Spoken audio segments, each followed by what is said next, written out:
Hello guys, আমাদের মামার বাড়ি আছি এখন।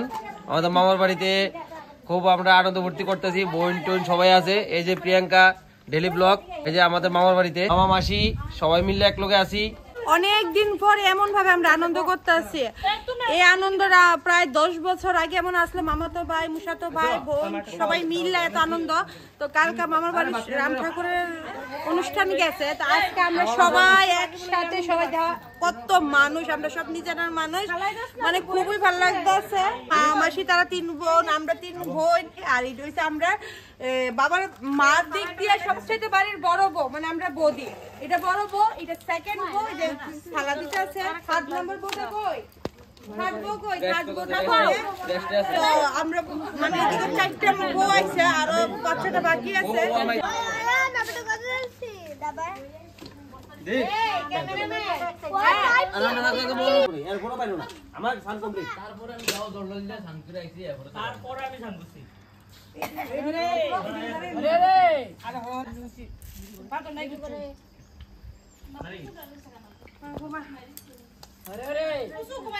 আজকে মনে হইতেছে না পিকনিকে আছি, সত্যি এমন লাগতেছে।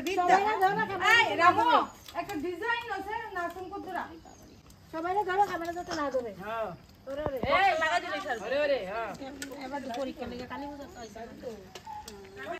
রামু ডালকে ওই ডিজাইন বো ফুলে না আইবো বিয়ালে। হ্যাঁ ফুলে কোন ডিজাইন ফুলে না বিয়ালে আইবো। ওই ওলাই বুঝি যাবো। হ্যাঁ তোমরা জামাই রে তো সম্মান দাও, জামাই খাইলে কি দিলে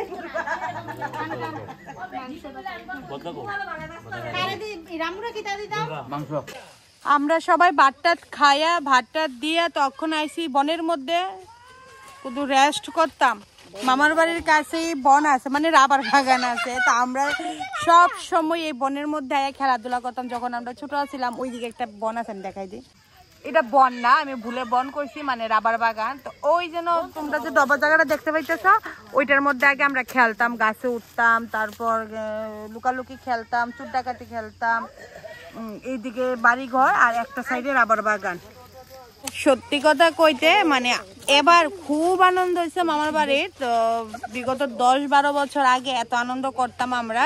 তো মাঝখান দিয়ে তো সবাই তো এখন যার যার কর্ম নিয়ে ব্যস্ত, যার যার কাজ নিয়ে ব্যস্ত, যার যার বাচ্চা পড়াশোনা নিয়ে ব্যস্ত।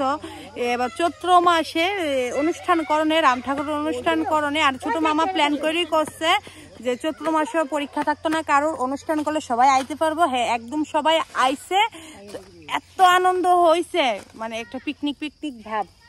মামিও আইতেছে, আর এদিকে তারা 3 বোন বইছে, আমরা মা, মাসি আর ছোট মাসি, তারপর মামি তারা আইতেছে। আর এদিকে আমরা 2 মুসাতো বোন, বড় মাসি 2 মেয়ে আর আমি।